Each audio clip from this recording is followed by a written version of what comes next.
I'm 61 years old and originally from New York.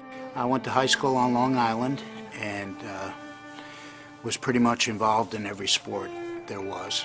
I participated in anything that would, just any activity I could.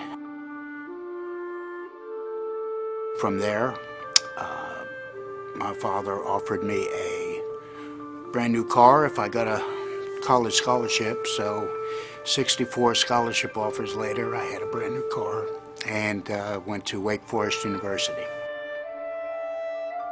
Well, I thought I could be a professional football player. I knew several and was convinced I could compete. David went on to attend Wake Forest in 1972. There, David played as linebacker from 1972 to 73 before eventually signing with the New York Jets. Instead of pursuing football, David decided to embark on a sales career in fitness centers. No one could have ever imagined that David would find himself helpless and homeless.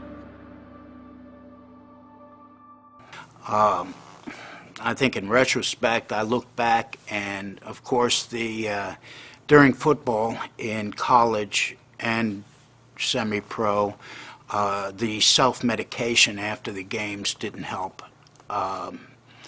Taking handfuls of painkillers and muscle relaxers and washing that down with a quart of scotch. It seemed like every time I turned around, I was being arrested for really petty, minor things, but it prevented me from making a plan or proceeding in a plan to get off the street. The first time I was arrested, I lost my car and I lost all my possessions and became homeless. And then I was let out, really had nowhere to go, ended up back in jail. And this happened 6 or 7 times. What was happening to David was a result of a much larger battle. What inspired me to get involved a little more than what I was before is it was 2 occasions at the jail when inmates were released, and I saw them in the lobby, and I went, they had their head between, down at their knees, and they looked like they were crying in despair. And I asked them, I said, can I help you? And they said, I have nowhere to go. I've been in jail for 6 months. I have no resources, nowhere to go. I don't know what I'm going to do. There were people literally coming out of the Gwinnett County Jail without any place to go. So they were being released and they were walking down 316 and heading towards QT. So they were not set up for success for themselves. It wasn't set up for success for our community because they could potentially have a good chance of reoffending. They certainly weren't being a taxpayer. So we were trying to catch the people after they had been possibly dried out or had regulated their medication and got them at that point and try to get them on the path towards success. Before long, community leaders, along with United Way and the Gwinnett County Detention Center, made the decision to initiate an exemplary aid program entitled GRIP. I think the biggest impact GRIP has had has really been bringing folks together who had not worked together in the past. I mean, it was really about this common idea that if we can get in the jail, spend time with the inmates, those who really want to be on the right path, connect them to the right resources, have a plan, a pre-release, that we could do something really special to help them get back on their feet and become productive citizens in our community who give. I decided that, it was definitely time for a change, and I had already begun the change in myself. When I got there, I searched out the GRIP program. I searched out what can I do, because what can I do, or what kind of program is available that will give me a base of operations, give me a place to be in shelter and to accumulate clothes again and not have to wear the same clothes till they rot off me and then go get another set. It was here, during the GRIP program, that David met with GRIP case manager Bridget Jones. My initial reaction when I heard David's story was that he had potential. and that he was someone that I felt that was committed to the program. One of the bigger obstacles is that he did not have identification, he did not have a birth certificate, and I believe he did not have a Social Security card. So those are things that we immediately want to assist them in getting, because it's going to be instrumental in them moving forward, whether it be job placement, housing, etc. Gwinnett Chief Magistrate Christina Bloom was one of the primary supporters and crusaders of GRIP program.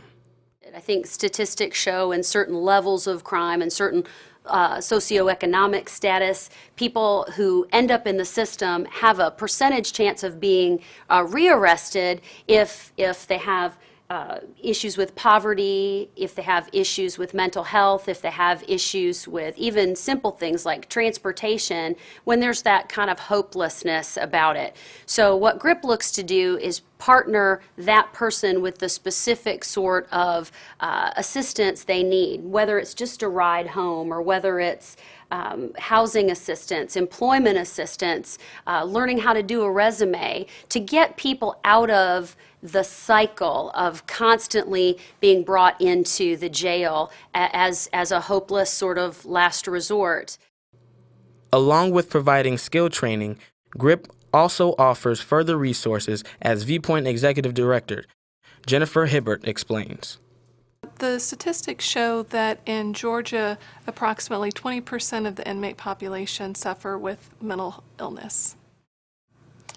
So Viewpoint provides services such as therapy, skills training, psychiatric treatment, and we also provide supported employment services. And these services really support the individual in obtaining employment and seeking jobs, and that has been very rewarding to see that individuals can be a productive member of society and contribute, and that job can help them become more self-sufficient, keep their own apartment, keep their own place, and stay out of jail. What I've seen working with GRIP clients is getting them to believe in themselves. A lot of times they have not experienced much success in their life, and just letting them know that they can do it. I'm here to facilitate the process. So there's always that element of failure that is hanging over their head. So it's just trying to give them that boost of confidence that they can do it. I choose to believe that there aren't a lot of bad people, that there are people who have bad circumstances and that make bad choices. So if we can put some interventional programs in place, and as a court, just make sure that people have an understanding of how the court process works and an understanding of what resources are available, a program like GRIP that brings it all together and that gives people the opportunity to look for the correct assistance they need, I think that can only benefit us all. The GRIP program has made my job much easier because it's reduced recidivism of inmates returning back to jail. And we can see that in our inmate population to a certain degree. Plus, it makes you feel good that the inmates have accomplished something and changed their lives. Something has changed their lives, and they're becoming productive citizens back in the community. You know, statistically, it's always impressive and amazing on like what we're doing for kind of the greater society and greater community. But really, what is most amazing is when you sit and listen to someone who's actually gone through the program and had their life where it was in shambles. They've lost family, they've lost jobs, and they are now reunited with their family. They're now working hard, they're productive, and just hearing that that voice on changing somebody's life has been quite amazing. With the assistance of GRIP and its partners, David was able to turn his life in a positive direction. Just to appreciate the program, appreciate everything that they offer. And I've seen through examples of others how it's not going to work unless you in your heart want it to work.